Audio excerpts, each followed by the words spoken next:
Hello aspirants, आज हम लोग देखेंगे डिलिमिटेशन ऑफ इलेक्टोरल कंस्टिट्यूएंसी।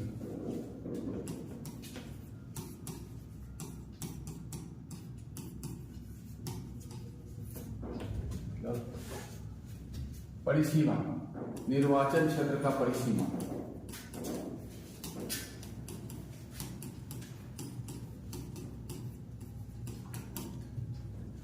इस संबंध में कुछ फैक्ट्स हम लोग देखें कि जहां प्रजातंत्र होता है, डेमोक्रेटिक सिस्टम में, डेमोक्रेसी में जो सरकार बनती है उसको कहा जाता है रिस्पॉन्सिबल गवर्नमेंट,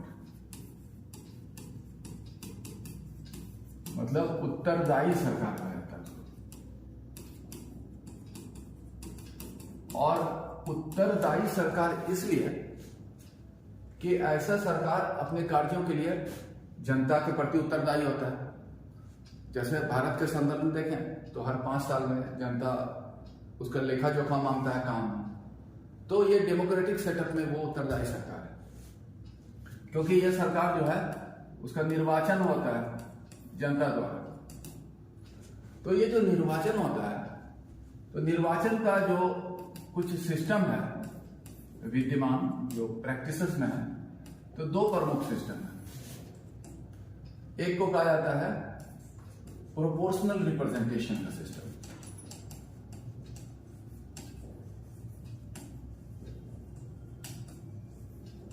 इसको कहा गया समानुपातिक मत पद्धति।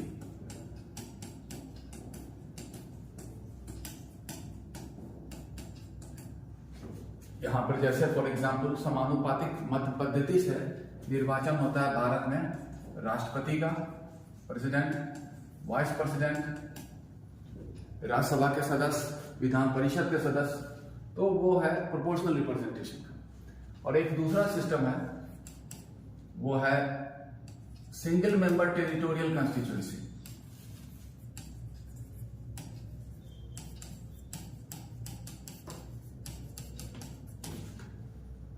जिसको कहते हैं एक सदस्यीय निर्वाचन क्षेत्र, एक सदस्यीय निर्वाचन क्षेत्र।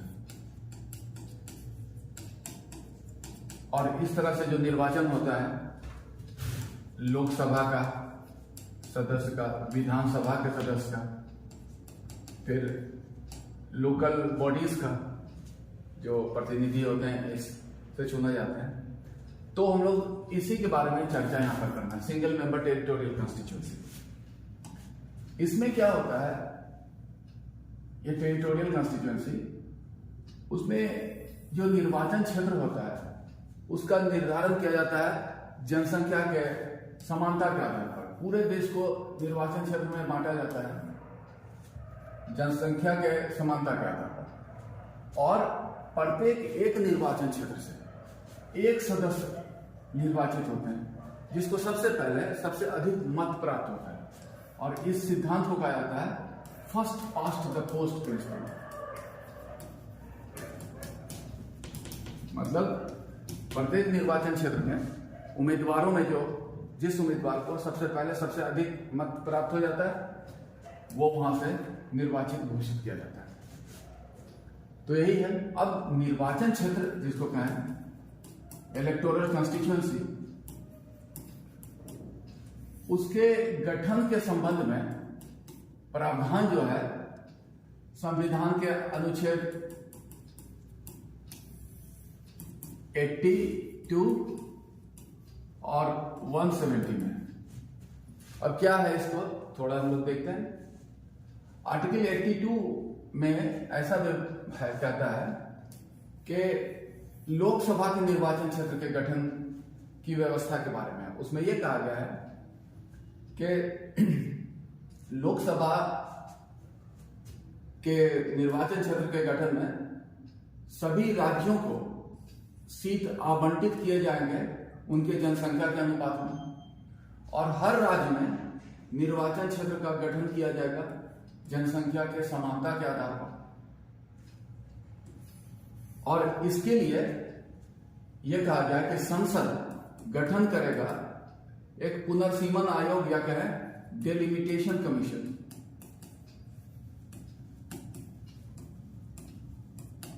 जिसको क्या है परिसीमन आयोग।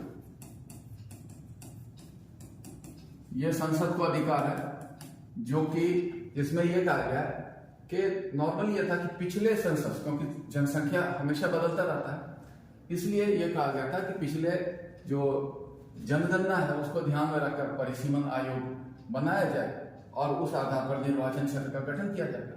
तो जैसा स्वतंत्रता प्राप्ति के पश्चात सबसे पहला जो सेंसस हुआ था 1951 में, तो इसकी जनसंख्या को ध्यान में रखते हुए फिर निर्वाचन क्षेत्र का गठन के लिए डिलिमिटेशन कमीशन बना था, वही परिसीमन आयोग 1952 में, जिसके आधार पर हर राज्यों को सीट का आवंटन किया गया था उनकी जनसंख्या के अनुपात में, और राज्य के भीतर निर्वाचन क्षेत्र का गठन किया गया था जनसंख्या के समानता के आधार पर।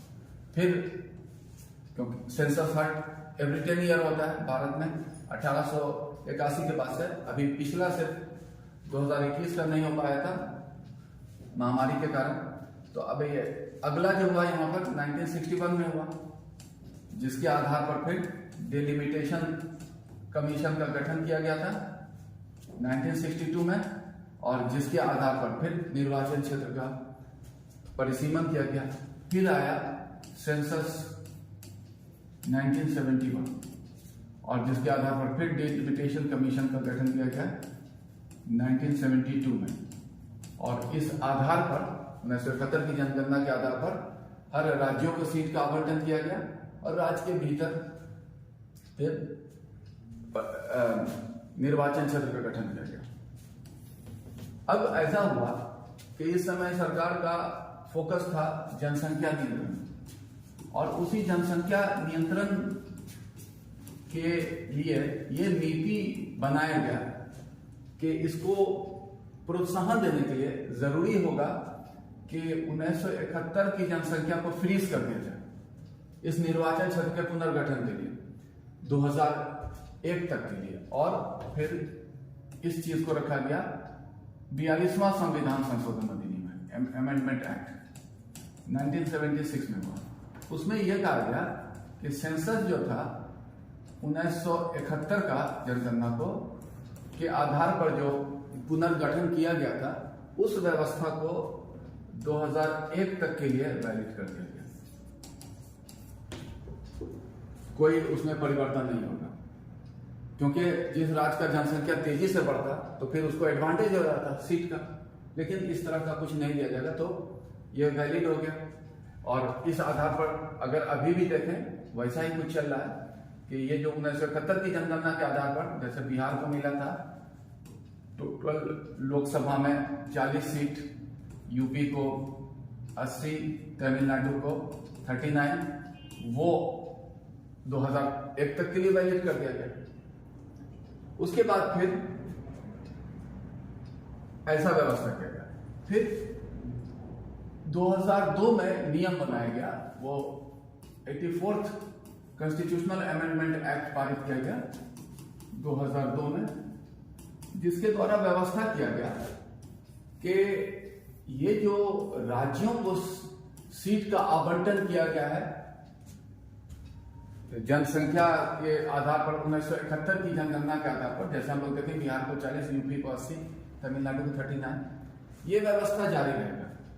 मतलब वो कहा गया कि राज्यों को सीट के आवंटन के लिए 1971 के आधार पर जो व्यवस्था की गई थी राज्य को सीट का आवंटन, वो उसको वैलिड कर दिया गया 2026 तक। लेकिन इसमें एक चीज और जोड़ा गया, लेकिन प्रत्येक राज्य में निर्वाचन क्षेत्र का परिसीमन किया जाएगा 1991 की जनगणना के आधार पर। राज्यों को मिलेगा सीट 1971 की जनगणना के आधार पर, और राज्य के भीतर जो है उसको कहते हैं डिलिमिटेशन ऑफ कॉन्स्टिट्यूएंसी, परिसीमन का किया जाएगा 1991 की जनगणना के आधार पर। अब इसमें थोड़ा परिवर्तन फिर किया गया, अगला 87th कॉन्स्टिट्यूशनल अमेंडमेंट एक्ट जो कि 2003 में आया, जिसमें यही चीज को चेंज किया गया। बोला कि वो वाला तो अपना हर राज्य को उनके 1971 की जनगणना के आधार पर सीट का आवंटन किया जाएगा, लेकिन उसके जो है निर्वाचन क्षेत्र जो राज्य के भीतर होंगे उसका जो पुनः परिसीमन किया जाएगा वो 2001 का जो सेंसस फिगर होगा उसके आधार पर। तो यही व्यवस्था किया गया और इसमें ही 84th अमेंडमेंट में कहा गया था कि 2026 के बाद जो पहला सेंसस होगा उस आधार पर फिर जो नया जो परिसीमन किया जाएगा नई तरह से, तो वो फिर होगा। अब यहां पर ऐसा है कि अब चूंकि 2026 आने वाला है और परिसीमन किया जाएगा और अगला सेंसस जो होगा 2026 के बाद 2031 की संभावित है, तो उसके जनगणना के आधार पर तो इस पर अभी भी अध्ययन किया जा रहा है। अध्ययन इसलिए किया जा रहा है कि हर रिप्रेजेंटेटिव का वेटेज समान हो, क्योंकि ये डेमोक्रेटिक प्रिंसिपल के जो है वन सिटीजन वन वोट और सबका एक ही वैल्यू वन वैल्यू, तो उसमें इस समानता को बनाए रखने के लिए, इस सिद्धांत का अनुसरण करने के लिए अध्ययन कैसे किया जाए, क्योंकि इस तरह की व्यवस्था में अभी किसी निर्वाचन क्षेत्र में एक रिप्रेजेंटेटिव 15 लाख जनसंख्या को रिप्रेजेंट करता है तो कोई 25 लाख को रिप्रेजेंट करता है। तो ये जो है सिद्धांत को कैसे पूरा किया जाए और फिर परिसीमन की क्या व्यवस्थाएं किया जाए, इसको अभी अध्ययन का विषय है। यहां पर एक चीज यह है कि एक तरह की चुनौती ही है और जिसको पूरा किया जाना है और यह अध्ययन किया जा रहा है। यहां पर हम लोग एक चीज और बता दें, आर्टिकल 170 में कहा गया है कि परिसीमन आयोग की अनुशंसा पर विधानसभा के निर्वाचन क्षेत्र का परिसीमन करने का प्रावधान है उनके जनसंख्या की समानता के आधार पर। तो यही है पूरा फैक्ट्स, ये डेलिमिटेशन ऑफ इलेक्टोरल कंस्टिट्यूएंसी से संबंधित, जिस पर यह एक अध्ययन का विषय है और अध्ययन किया भी जा रहा है। Thank you.